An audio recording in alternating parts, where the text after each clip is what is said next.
क्या आपने कभी अपने दिल की आवाज को सुना है? वो आवाज जो कहती है, तुम अपने सपनों को पूरा कर सकते हो। लेकिन अक्सर हम डर जाते हैं और सोचते हैं, क्या मैं सही रास्ते पर हूं? क्या मैं सफल हो पाऊंगा? आज मैं आपको एक ऐसी कहानी सुनाने जा रहा हूं, जो एक युवा चरवाहे सैंटियागो की है। सैंटियागो के भी थे अपने सपने, अपनी मंजिल।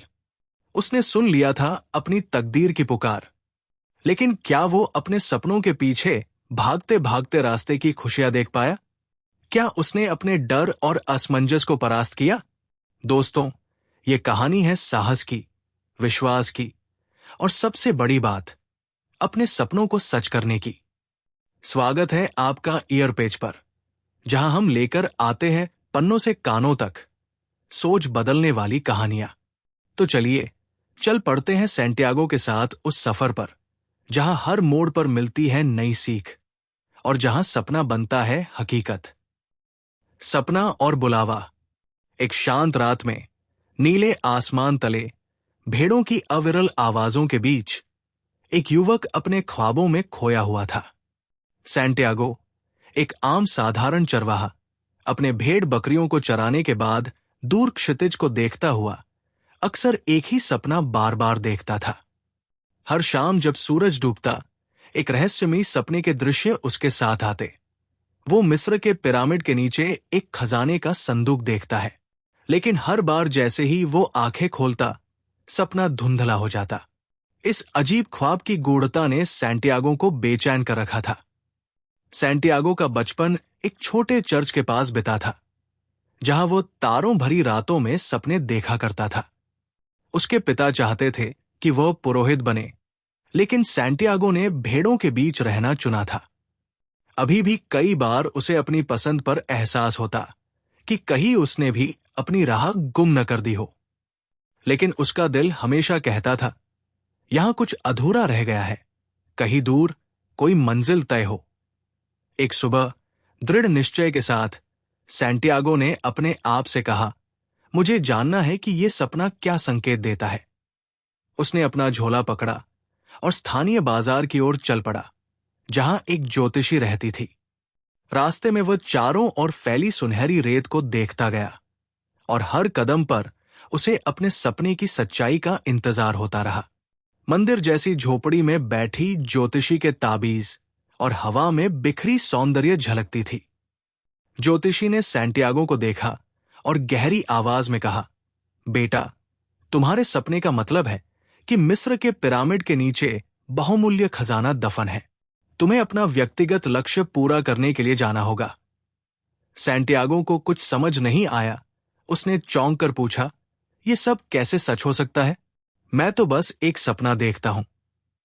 ज्योतिषी ने गहरी सांस ली और धीरे से मुस्कुराकर कहा, हर सपना एक संदेश है, आत्मा की पुकार है।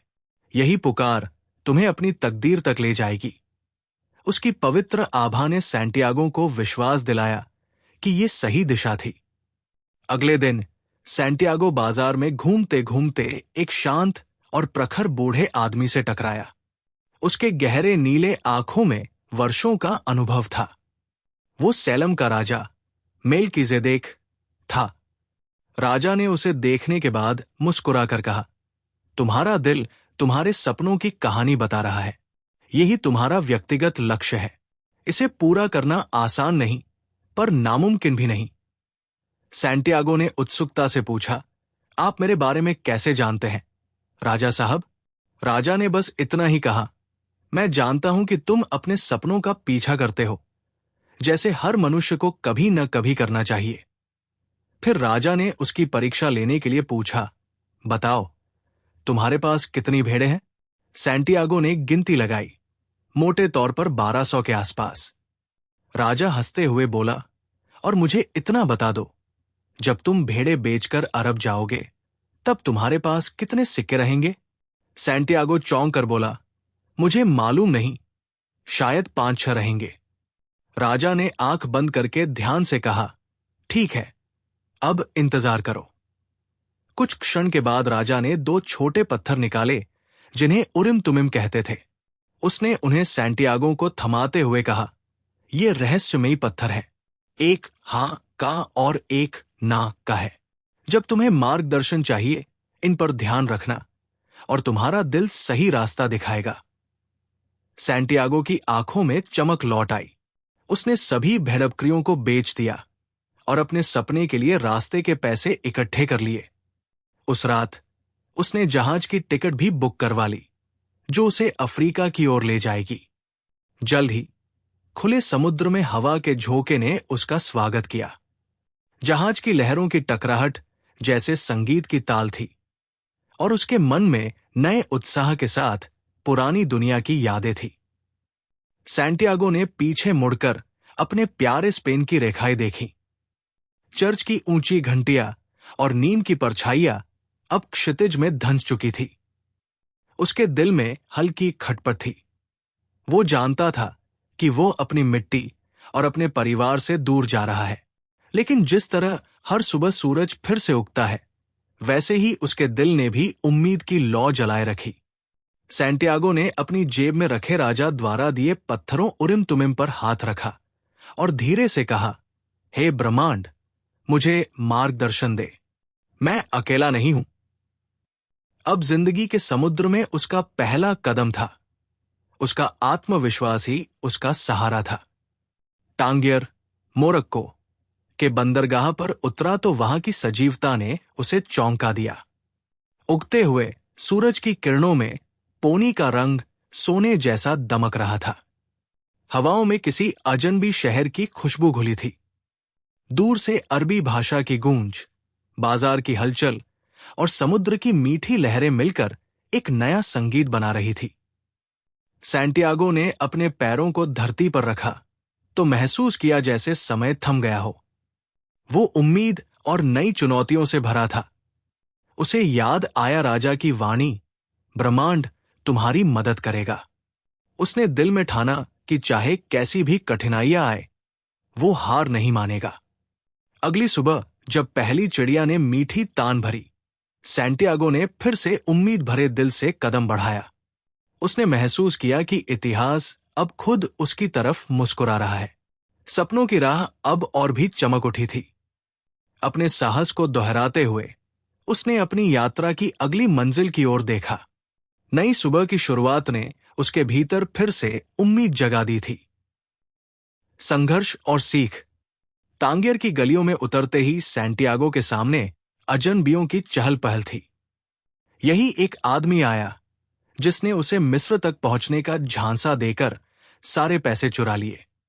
अब सैंटियागो के हाथ खाली हो गए थे और दिल में मायूसी छा गई थी।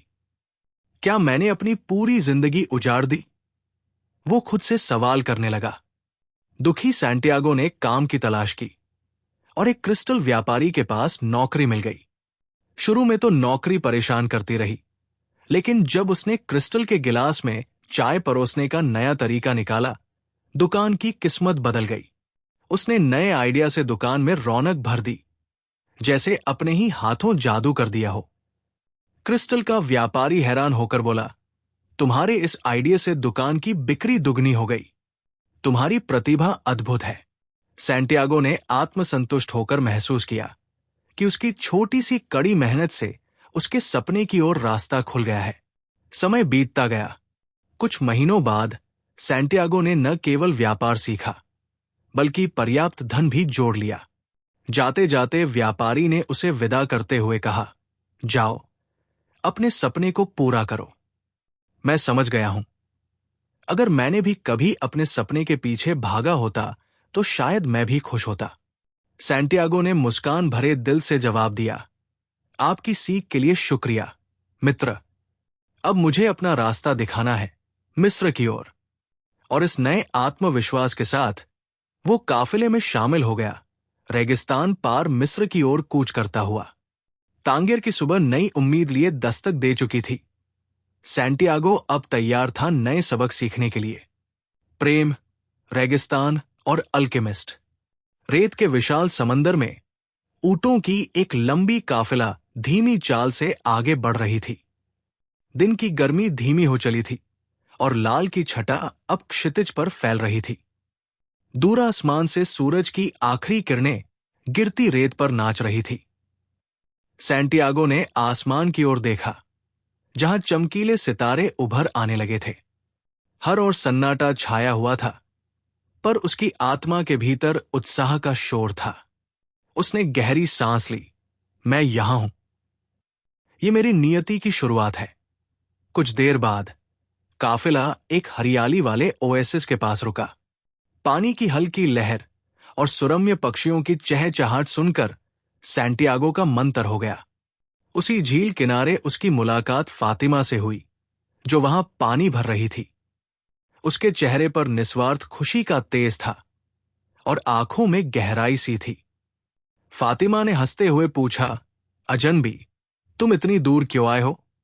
सैंटियागो को जवाब में थोड़ी झिझक हुई, पर उसने मुस्कुराकर कहा, मैं अपने सपनों की तलाश में यहां आया हूं, और शायद तुम्हें पा लेने में भी। फातिमा की आंखों में चांदनी सी खिल गई। उसने कहा, अगर तुम अपने सपनों को तलाशने गए हो तो मैं तुम्हारे साथ रहना चाहती हूं। सैंटियागो की धड़कन तेज हो गई। उसने महसूस किया कि पहले जो अकेलापन उसे ढूंढता था, वो अब सुनहरे प्यार में बदल गया है।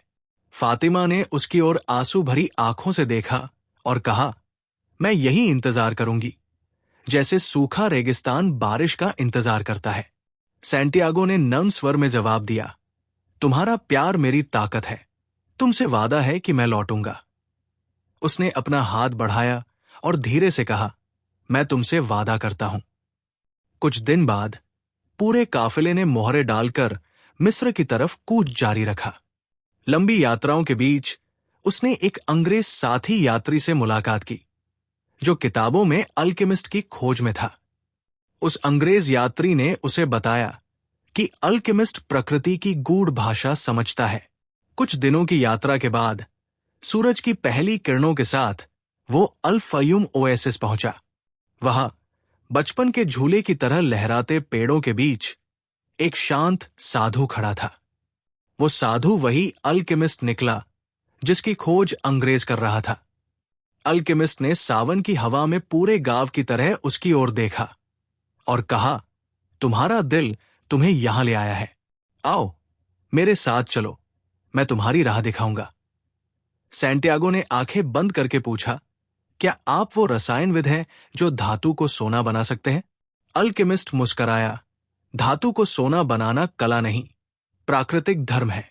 सीखना है तो अपनी आत्मा की भाषा सीखो। तेरे दिल में पहले से ही वो शक्ति है जो घर को अंबार बना सकती है। अल्केमिस्ट ने सिखाया कि आत्मा की आवाज सुनना जरूरी है। उसने कहा, जब तुम दिल से कुछ चाहते हो तो पूरा ब्रह्मांड उसके लिए साजिश रचता है। तुमने पहले ही खुद को सही राह पर पाया है। अब तुम जो चाहोगे उसके लिए सारे तत्व साथ देंगे। अल्केमिस्ट ने सैंटियागो को एक पहाड़ी की चोटी पर ले आया, जहां से दूर क्षितिज तक रेगिस्तान था। अल्केमिस्ट ने धीमे स्वर में कहा, कह दो सैंटियागो, मानो कि तुम खुद हवाओं से, रेत से और सूरज से एक हो। सैंटियागो ने अपनी हथेलियां ऊपर उठाईं और चिल्लाया, हवा, मुझे अपनी शक्ति दे। रेगिस्तान, मुझे अपना हिस्सा बनने दे। अचानक तेज हवा उठी, झाड़ फूटी हिलने लगी। एक तूफान खिंच गया। सैंटियागो ने महसूस किया कि वो सचमुच हवा में उड़ रहा है। वो धूल धुआं बनकर चारों ओर गुजरने लगा। उसके कानों में धरती की दहाड़, हवा की सरसराहट, सूरज की गर्माहट सब गूंजने लगी। कुछ क्षणों बाद वो पहाड़ी पर गिर पड़ा। अल्केमिस्ट पास आकर बोला, तुमने पा लिया, अपनी आत्मा को पाया है। अब तुम्हें कोई रोक नहीं सकता। सैंटियागो ने हंसते हुए कहा, मैं देख सकता हूं, पिरामिड अभी भी दूर है, लेकिन रास्ता अब साफ है। अल्केमिस्ट ने गंभीरता से कहा, याद रखो, कोई भी खजाना हथियार से नहीं मिलता। खोया हुआ वही पाया जाता है जो हमें भाग्य में लिखा था। उन्होंने वापस काफिले से मुलाकात की और अल्केमिस्ट ने कहा, यहां तुम्हारे लिए पर्याप्त ज्ञान है। अब तुम्हें अपनी मंजिल तक अकेले ही जाना पड़ेगा। सैंटियागो ने धन स्वीकार किया और अल्केमिस्ट को गले लगाकर विदा लिया। उस रात तारों की रोशनी में वो फिर से अकेला खड़ा था। उसने देखा कि अब उसके कदम पिरामिड की ओर बढ़ रहे हैं, उसकी यात्रा का अंतिम पड़ाव, अंत और असली खजाना। अंधेरी रात में पिरामिड के शांत वातावरण में सिर्फ हवा की सरसराहट गूंज रही थी। सैंटियागो अकेला खड़ा था, आंखें चमकती रेत में खोदते हुए। उसका शरीर थका हुआ था, लेकिन मन उसकी आत्मा की आग से प्रज्वलित था। हाथों में खुरपी लिए उसने सोचा, यहां कहीं तो मेरा खजाना छुपा है। जैसे ही उसने और मिट्टी हटाई, अचानक हलचल हुई। तेज आवाजों के साथ 3 आदमी आए और उस पर टूट पड़े। किसी ने चिल्लाया, तुम यहां क्या खोज रहे हो? सैंटियागो ने दिल की धड़कन रोककर जवाब दिया, मैं अपने सपने का पीछा कर रहा हूं। मेरा खजाना यहीं, इन पिरामिडों के नीचे कहीं दफन है। आगंतुकों का नेता हंस पड़ा और बोला, बस सपना ही चुराया जा रहा है और तुम्हें लगा हम असली खजाना देंगे? दूसरे ने कहा, हमने भी सपने देखे हैं दोस्त, वो सपना जिसने हमें यहां तक बुलाया। एक ने जुबान काटते हुए बताया, मेरा सपना भी था। वहां एक चर्च में एक पिरामिड था और उसके नीचे खजाना दबा है। दूसरा जोर से हंसा, और तुम्हारा, जो तुमने यहां खरोचा? उसने कहा, तुम्हारा खजाना तो वही है जहां से तुमने शुरू किया था। इस वाक्य ने सैंटियागो की आंखों में चमक जगा दी। उसने तुरंत समझ लिया कि बैंडिट्स क्या कह रहे हैं। उसी चर्च का नाम लिया गया था जहां उसने बचपन में पहली बार सोचा था। हल्की मुस्कान के साथ उसने कहा, वही चर्च जहां मैंने अपना सपना देखा था। बैंडिटों ने उसके चेहरे की चमक देख एक आखिरी मजाक के तौर पर सिर हिलाया और चला गया। अगली सुबह लाल रेत में दमकती सूरज की पहली किरणों के साथ सैंटियागो ने अपनी राह चुनी। उसने तय किया कि अब घर लौटकर वही तलाश पूरी करनी है। घाट तक पहुंचकर उसने एक नाव ली और समुंदर पार करता हुआ अंततः अपने गांव में पहुंच गया। अपने घमंड को छोड़ते हुए वो सीधे उस पुराने चर्च की ओर चला जहां बचपन में उसे पहला सपना दिखा था। चर्च के पास वही विशाल शीशम का पेड़ खड़ा था। मन में उत्साह से भरे हुए उसने खुरपी से मिट्टी खोदनी शुरू कर दी। छेनी से मिट्टी उड़ती रही जब उसके हथौड़े की टंकार एक लकड़ी के संदूक से टकराई। हार्दिक उत्साह से उसने उसे बाहर निकाला। संदूक में सोने और जराव आभूषणों की चकचौंध थी। वो समझ गया कि आखिरकार उसका मार्गदर्शन सत्य था। उसने देखा कि जीवन की असली दौलत उसकी अपनी हिम्मत, अनुभव और प्रेम थी, और ये दौलत अब उसके साथ उजागर हो गई थी। सब कुछ पा लेने की खुशी से उसके होठों पर मुस्कान खिलाई। वो संदूक उठाकर चर्च से बाहर निकला। भविष्य में उसकी राह में प्रेम की रोशनी इंतजार कर रही थी। उसने चर्च की दीवारों को निहारा और मन ही मन उन सभी पंक्तियों का शुक्रिया अदा किया जिन्होंने उसे यहां तक पहुंचाया था। राजा की सीख, व्यापारियों की दास्तां, साधु की शिक्षा और सबसे बढ़कर प्यार का एहसास। सैंटियागो ने भरोसे भरे स्वर में कहा, अब मुझे कोई रोक नहीं सकता क्योंकि मेरा खजाना मेरे अंदर है। सैंटियागो ने गहरी सांस लेकर आसमान की ओर देखा कि तारे भी उसकी जीत पर मुस्कुरा रहे हैं। एक शुद्ध एहसास ने उसके दिल को जीत की अनुभूति दी। जब हम दिल से कुछ चाहते हैं तो पूरा ब्रह्मांड मदद के लिए आगे आता है। उसने खुद से कहा, अब मैं वो पा गया हूं जिसकी मुझे चाह थी। चुनौतियां और मुश्किलें पूरी हो चुकी थी। सैंटियागो अब नई उम्मीद के साथ घर लौट रहा था। अगले दिन से उसकी जिंदगी के नए अध्याय की शुरुआत हो चुकी थी। समय के पन्ने पलट गए और उसके सपनों की मंजिल पा चुकी अद्भुत यात्रा अपने मुकाम पर पहुंच चुकी थी। सैंटियागो ने हमें सिखाया कि जब हम दिल से किसी चीज की ख्वाहिश करते हैं तो पूरी कायनात हमें उससे मिलाने की साजिश करती है। उसका सफर सिर्फ खजाने तक नहीं था, बल्कि खुद को समझने, भरोसा करने और जीवन के संकेतों को पढ़ने का था। दोस्तों, दी एल्केमिस्ट सिर्फ एक कहानी नहीं है, ये एक रास्ता है जो हमें हमारी खुद की पर्सनल लेजेंड यानी जीवन के मकसद की याद दिलाता है।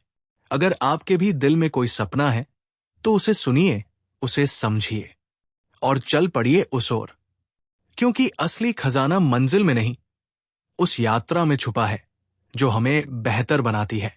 आप सुन रहे थे एयर पेज, जहां हम लेकर आते हैं पन्नों से कानों तक सोच बदलने वाली कहानियां। अगर आपको यह कहानी पसंद आई हो तो इस चैनल को सब्सक्राइब करना न भूलें और कमेंट में बताइए आपकी पर्सनल लेजेंड क्या है। मिलते हैं अगली कहानी में। तब तक अपने सपनों को जिंदा रखिए और खुद पर यकीन करना मत भूलिए। धन्यवाद।